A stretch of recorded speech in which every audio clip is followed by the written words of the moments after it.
In Porto against Juventus, it's 1-0 to Porto at present, and well, it was all very cautious, wasn't it, for the first minute? Then after 61 seconds, that all changed. It was unbelievable. What a mess! The intentions from Porto were there for all to see. Yes, they go forward here. The ball turns over in the end, but it's the press, and we'll go into that a bit further detail after the goal. But you can see the intentions. Everyone's on the front foot in blue and white shirts there, pressing. Szczesny plays a straight ball there to the centre midfielder, but then that is just calamity. That's schoolboy from Bentancur. You got to question Szczesny as well. Giving him the ball this early in the game, look, their bodies up. There's 7 or 8 Porto players, and he's giving the ball, and then you've got to have the vision. You've got to know what's around you. He doesn't look. Goes back to She tries to play onto his right foot. That early in the game, get back to his left foot. He obviously doesn't see the attacker there, but it's strange not to have that in periphery of your vision. Look, you don't receive the ball like that. As a central midfield player, 1 minute into a Champions League game, you don't. And if you do, you just set it back to the keeper. And if you set it back, you set it beyond the post so that he can just clear with his left foot. When he puts it back there, the picture completely changed. Bentancur's a good player, but he just lost sight of it. And to be fair, Porto have been the much better team. Yeah, they didn't really learn from that either. I mean, Porto pressed high, as you said, but... Yeah, they did. And listen, when this happens, you have to kind of play away from the press, play over the press, around the press. They play into the press every time here. Bentancur, again, it's about vision, receiving the ball without your back to play. And here, you can see, like I said, the intention of the Porto players is get on top of them, press, make them play long, and if they play short, we're going to be up there in numbers and we're going to press and we're going to make sure we force mistakes. And they've done that. And to a man, they've been great. Look here, straight away, the ball goes back, they all press, and they're forcing mistakes left, right and centre. Go ahead, John. No. Decision making, like you said, early on in the game, that's just not the time to do it. You know, and you've got, as a manager, and Pirlo, an experienced manager, right, you set out, you want to play at the back and everyone's got their roles they play, but sometimes you've got to have a feel for the game. And then them Juventus players there, they didn't feel the game. Porto was on them, and it was just terrible. And they just got sucked into it, doing it 3 or 4 times after that. They've offered very little, Juventus. Oh. Nothing. I mean, we said Barca yesterday was, it was weird to watch such a Barca team struggle. Like I said before the game, that's one of the weakest Juventus teams I've seen in a long time there. And if Ronnie doesn't have a special game, I don't see any firepower in that Juventus team. I think Porto, they should find a way and go get another one. OK, we'll take a breather, and when we come back, we'll have the second half for you. Well, Juventus have got to find something after that calamitous opening 61 seconds. Porto lead, and Juventus and Ronaldo are frustrated. It doesn't disguise the fact that they were horrendous tonight, by the way, Juventus. They were so bad. They're lucky to get out there with an away goal that they have. Yeah. What do you think overall that Porto... I think both teams will be dissatisfied in a way. I mean, Porto at the start would have probably taken that, but 2-0 up with not that long to go. Porto, I thought, played great. I thought they played really good. Better team, as Reece said. You know, I think if you're Juventus and you play that poorly and find a way to get an away goal, gives them a huge chance going into the second leg. But Porto were the better team, for sure. Juventus don't look like a Juventus side, really. Perfectly balanced. Perfectly balanced. That's it. If you're in the Juventus dressing room, I think they're a little bit annoyed because of the way they played. But when they get on that plane tonight and they go in, they'll be thinking, we're still in this, and they won't be able to believe it because they were awful. We didn't even see Ronaldo until that last little bit at the end. Disjointed. No, at the back they look like they could get opened up. So they'll be delighted when they land back in Italy tonight that they're still in this tie. Yes, vital goal that for Juventus gives them a real hope for the second leg in 3 weeks' time. And overall, it was well, Porto were probably the better side. It's interesting that they scored 2 goals in such early stages of each half. Yeah, great time to score. Set himself on the right foot in the first minute of the game, capitalising on a mistake. But I think we spoke at half-time, the intent was there for them to pressure this game, press this team, and really make them make mistakes, force them into areas. It didn't take long to make a mistake, did it, Joe? Yeah, I mean, listen, like, start of both games, Porto, look, they've gone to go in behind here.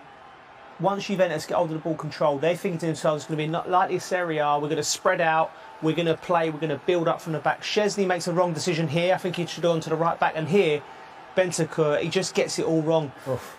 He hasn't got the, he's manager Pirlo in that situation. He's got pictures, he's got the wing mirrors on. He doesn't see what's around him. There's a great angle. I don't know if we'll show it after this. I don't know how he can't see him. If you see it from this one here, he should play it to Szczesny's left foot, clear the lines, and we'll start the game. He's skirted with himself. But this angle, you actually see his head movement come in here, where he has a look to the left back, and he doesn't look. And that's a horrible feeling when you're midfielder and you play that loose ball and you've cost your team a goal. But start of the game, it's all over the gaff they were. And then it happened again, Ria. You had a look at the second goal, which happened. It was even quicker in the second half than the goal was in 20 seconds. 20 seconds. You'll see the clock on the top right-hand side of the screen here. It's phenomenal here. The team talk from Pirlo obviously had a huge effect on his team for the wrong reasons, but we'll see. There's not much to worry about here. But once the ball goes here, you stop here. Even beginning, you think, right, let's get ourselves up the pitch, squeeze it a little bit, get up, cover your full-back, but staying that far back, even straight away, the impetus is on the other team, then you give them the advantage a little bit. The ball goes in, as straight away as he turns here, you've got a decision. You've got a decision as the centre-back. What do? Do you go to the man with the ball, or do you follow the runner who runs in there? Or do you go on to the man here, as I said to you, with the ball? You've got to make a decision to go to one of them. If you don't do that, you might as well just eliminate yourself from the whole situation. Here, I'll show you, he does neither. What should he see that? Which one? I would have gone to the man with the ball. I would have gone to the man with the ball and just ushered him out down to the touchline. Here you see him now. He can't get close enough to the ball. Doesn't back himself pace-wise. And now, if you look at the centre-half, he's got his back to the man who I'm circling here, Marega. He can't even see where he's running. So he might as well just take himself for that picture and just say, pass the ball or do what you want to do with it. I mean, in here, as a midfielder, defensive midfielder, Owen, what are you seeing if you're this man here? You're right. Bentancur and Rabiot there, both of them. One of them can see De Ligt is probably too far across. You've got to get in and help him. I think if you're De Ligt as well, you can do both. You can mark Marega and worry about the cross. I think if you go out to the ball, he's got an easy square to Marega. I think you actually have to go with Marega, because if the ball goes wide, you can deal with the cross. But Bentancur and Rabiot need to cover for De Ligt. And they've got to make that run in there. Get in there and cover that space. I'm saying go out to the ball earlier.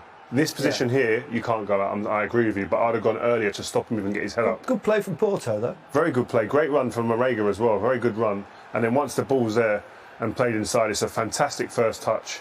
Steadies himself, slots it in. And you see there, look, numbers in the box there in orange shirts. It's phenomenal to have that many numbers in the box you can see and not get a man anywhere near it. I mean, is almost criminal in that sense. 8 players.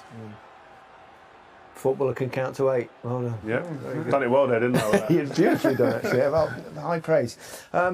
Massively important goal, Chiesa. Massively. With 2-0, they're in big trouble. They're 2-0 big trouble. I think the tide's over. It comes from nothing. I'm not sure the cutback is meant for Chiesa here, but we've had a little debate on it. I think this is an excellent finish, because cutting that, when the ball comes back to you there, Gary, you'll know, the concentration, you just have to keep it down. And he's overcompensated. Exactly. He's hit it into the ground. But most important thing, what you tell your forwards, hit the target. And it was so against the run of play. There was nothing in the game. And that goal is crucial, because that just keeps them alive. Right, have we decided whether it was a penalty yet? No. I thought Ree's the only one we'll know. Ree might change his mind, to be fair. Tell us why it's a pen, Ree. It's a great ball. Because he's Ronaldo's mate. Yeah, but I just thought it's a great bit of skill. I was screaming when the bit of skill, because I thought if he gets back to that, it's a left foot, it's going in the back of the net. It's like he slips first. But he's gone. He might have slipped, yeah. I mean, listen, I wouldn't have been surprised if it was a penalty given. It's not an obvious error, surely. It's not an obvious penalty. We're sitting here debating it. It means it's not obvious. So he's not going to be happy with it. I'll tell you that on the way home. But what I was impressed with the only thing I was impressed with this Juventus team today is that they went 1-0 down, they went 2-0 down. It doesn't change, does it? Yeah. It's one goal. You get a goal back, no matter what it's 1 or 2-0, you're back in the tie. It's hugely different. Let's have a word with Peter Walton. He's in a little box up there behind me over our right-hand shoulder. Peter, your thoughts on that decision? Have they got it right? Yeah, I think they got it right, and the reason they got it right was because Ronaldo traps the ball and his body momentum takes him away from the ball itself, and he's beginning to slip over. Yes, there's contact, can't deny there's contact, but not every contact is a foul, and the VAR is looking for a clear and obvious mistake from the referee. He doesn't have that evidence to provide him, and therefore keeps out of it, quite rightly in my opinion, and the referee there gives a judgment call of no foul, and we are debating it. Yeah. Okay, thank you very much for your input, Peter. As always, we're going to turn our attention now to the other game that was played.